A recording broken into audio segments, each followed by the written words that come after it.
Hello, and welcome to IR Bootcamp. My name is Lake Odom from IR Tech Tips, and the goal of this bootcamp is to get you from zero to hero in weeks instead of months. The idea is to break down IR into small lessons or building blocks and build a case.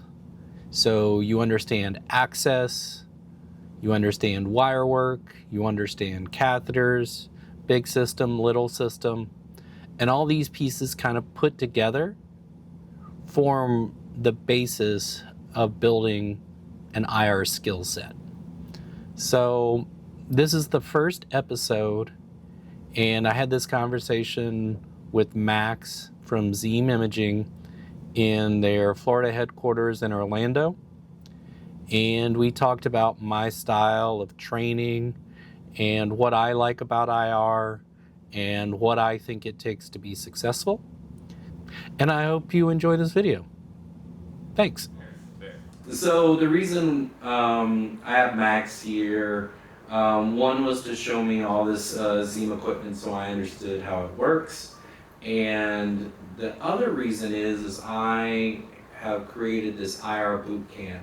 And the idea is to get somebody ready to go to work in IR in as little time as possible. So the idea is we shorten that ramp time, that training time, by creating building blocks that work in other parts of the body or go for other cases. So the idea is I'm going to teach you block A, B, and C, and those will go with cases 2, 3, 4, 5, 6, 7.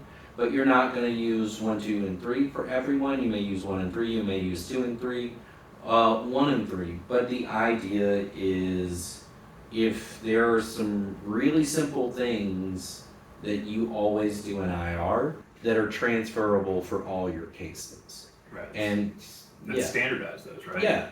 So the idea is if I teach you Seldinger technique, which is needle wire sheath, right?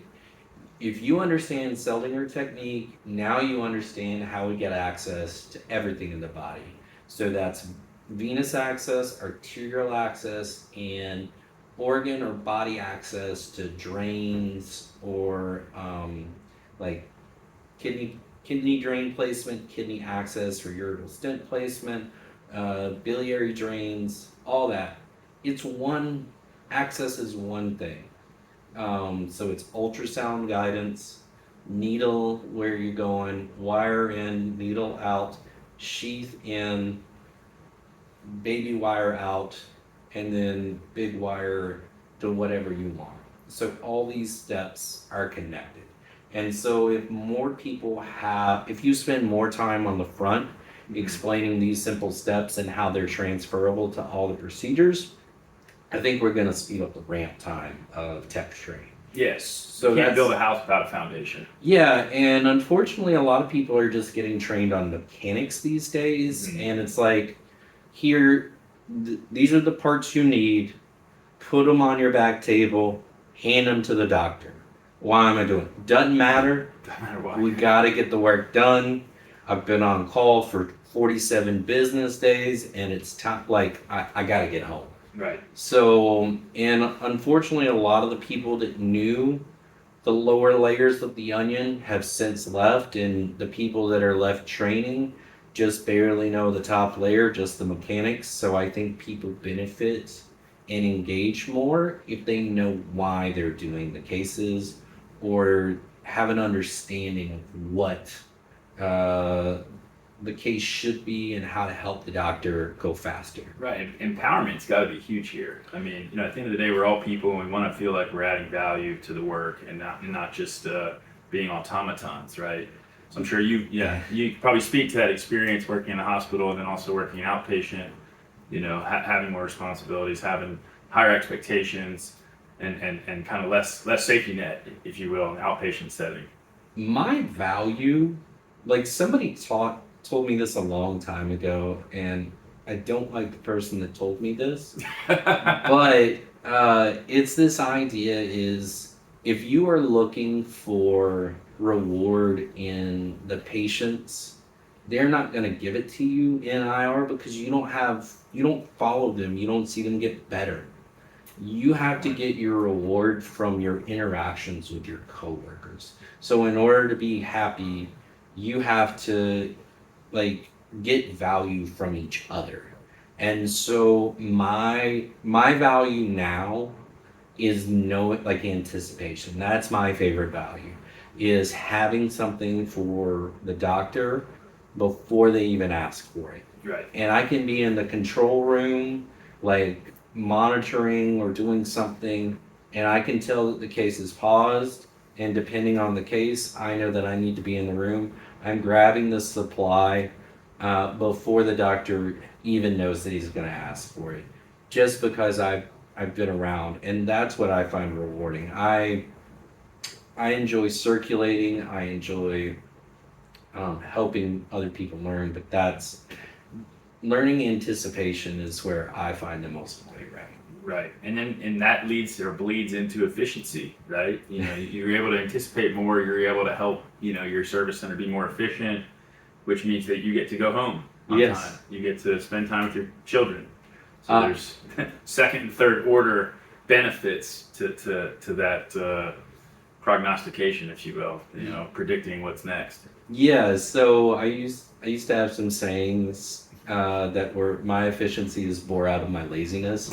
I don't like doing. I like that. I don't like doing things twice. For sure. So, but I also like trying, like A/B testing things that work better or worse. So I'm constantly, I may set up my tray like different every time, but my goal is still the same, to see if I can do it faster. And when I was in charge, I had another rule, which was everybody gets a lunch and everybody goes home on time. And Love that. so with those two things, you just kind of, efficiency is forced to happen. Right. And then there's this other thing, when you're inefficient, it's called Parkinson's law, which is, and I think it's Parkinson's law, but the work fills the time allowed. Yeah. So if you have 6 cases in 10 hours, it's going to take those 10 hours. 6 cases are going to take 10 hours or Right. 10 and a half hours, because it took you so long to start the last case. Right. And so when you have 18 cases to do in 8 hours and you crunch, that's when you find your people work the best. They work, like, interact well with other people because they all have a common goal, and you are just, that's when you find peak efficiency, is when you're crunched and you're pushed. So the goal is, how do I create that in other places without feeling constantly at capacity? I think it's a warranted goal. I mean, I think that any organization, hospital, outpatient clinic, office-based lab, I think that there's lessons to be had in any of those environments. You know, obviously the solo practitioner with, you know, an IR tech and a nurse, they have maybe a little bit more skin in the game. So efficiency for them is important, but obviously it's not lost on the hospital too, right? You know, because we want to contain costs. And so, you know, I think that there's value, you know, for what you're doing from the tech's perspective, from the physician's perspective, and administratively. You know, it's kind of this beautiful triangle that I feel like you're bringing together. Yeah, when I worked in an outpatient setting, essentially I'm the only tech scrubbing. I know that the nurses are supposed to leave at 3:30. I know that it takes 2 hours to recover a patient post-procedure. So my job is to be done no later than 1:15, so we can get the patient out the door and everybody can leave on time. So, like, I know I push harder to get to 1:15, and then after that I can do whatever I need to do. But like, that's how because I didn't want to be the reason why people didn't get to go home on time. Fair, right? Let it be some other uncontrollable, Yes. not something within Lake's wheel of influence, or sphere of influence. I guess one other question then as well. How do you manage to run a lot of these processes at the same time, simultaneously? Because obviously as an IR tech, you know, especially when you're scrubbed in, you're really focused on the work in front of you, but obviously I can tell just by talking to you, like I know that you're thinking about 10 different things even while you're talking about one thing. Yeah. So, do you feel like that is like an innate skill of yours, or do you feel like that's trainable? It is trainable, but in the same way that effort and enthusiasm for what you do, and, you know, for lack of a better term, give a shit, is trainable, right? You have skin in the game.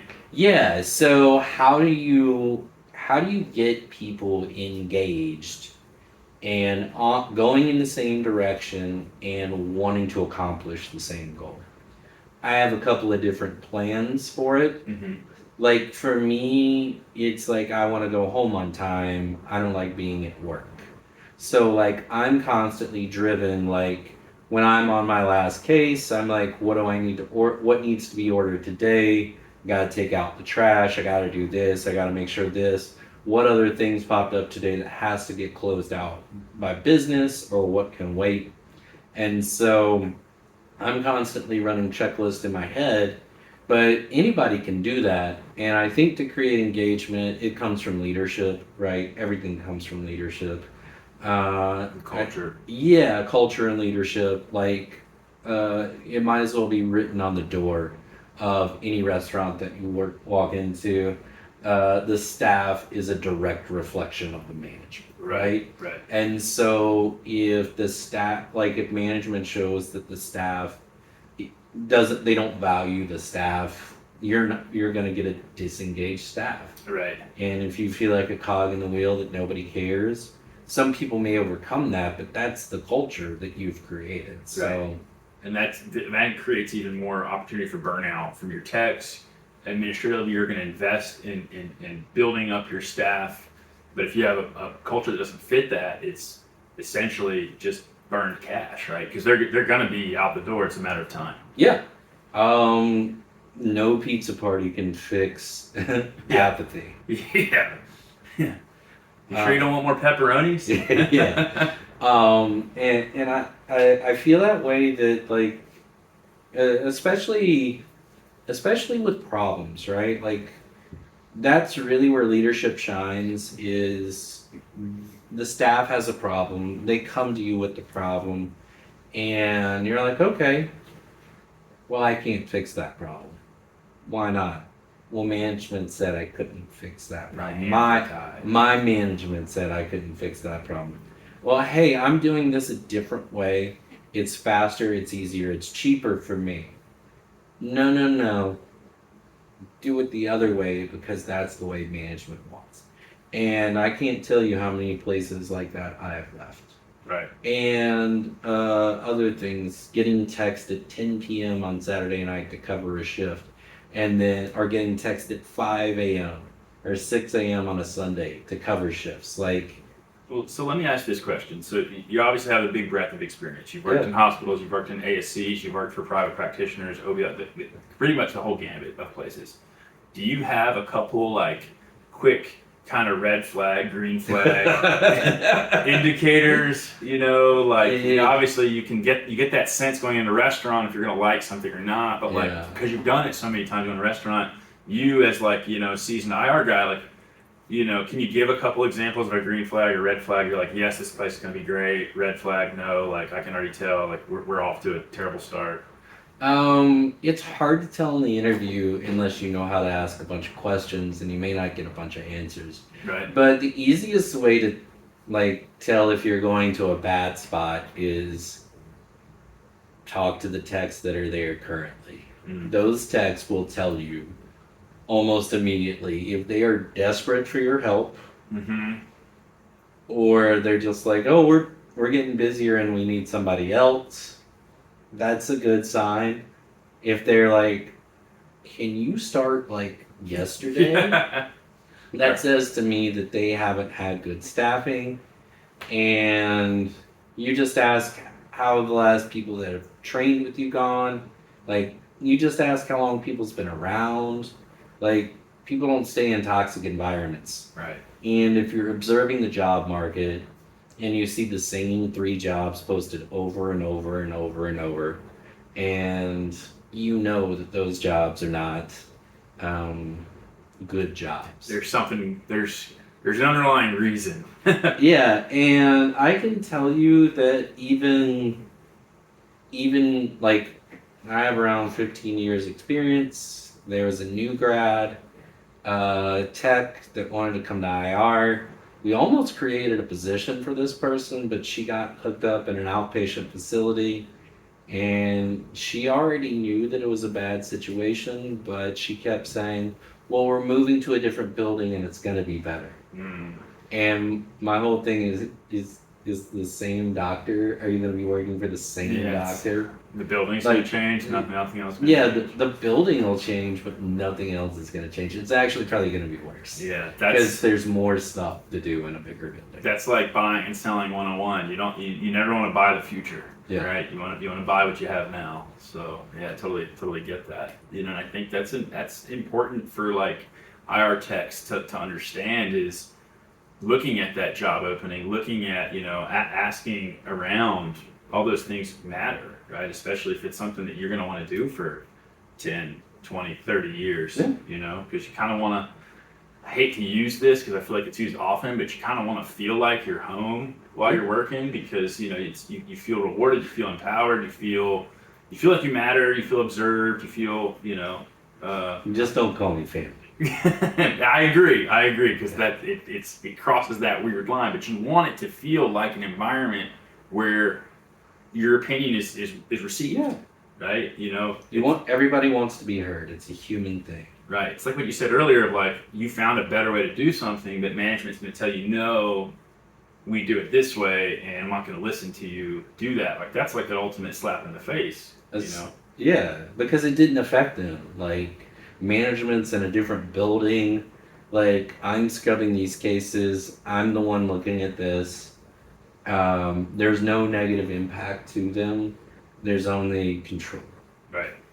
And that's gonna only work for so long. That's that management versus leadership. Yeah. Most people I think want to be led instead of managed. Most people just want to go to work and like do their job and go home. Yeah, fair. And if they're in a team environment, they want to be able to count on their coworkers to hold up their end of the bargain. So like if you go to work and your coworker is constantly making excuses and leadership can't manage them out or manage them up, that's going to affect the team too, because they see that you allow this even though you're trying to do people favors or this or that. It just erodes the staff so quickly to see like a bad apple just continue to bad apple. So not only is it important for people going in to become who want to be IR techs to learn the hard skills, right? The wire work, the techniques and whatnot, but also kind of picking up on those soft skills of actively asking those questions to suss out if it's going to be a right fit. The job title might be right, but the actual job might add more stress. Yeah, you gotta. I'll speak directly to one of your points, which is if you want to be a good IR tech, you need to know how to interact in your role in this triangle of nurse tech doctor, but you have to understand the other two roles to understand how to support them as well. And so when you start caring about their roles, you become the better tech that everybody wants to work with, right? Preach. So it's empathy, right? Like the more you can help other people do their jobs and understand their role, the more they're gonna like you, and the more you're gonna fit in. Yeah, you scratch everybody's back. They help you out. It's something like that. Something like that. Thanks again for watching this video. If you enjoyed it, please like and subscribe. I'm going to continue to put out more content here, also in short form, in order to make these blocks easy to understand and quick to absorb.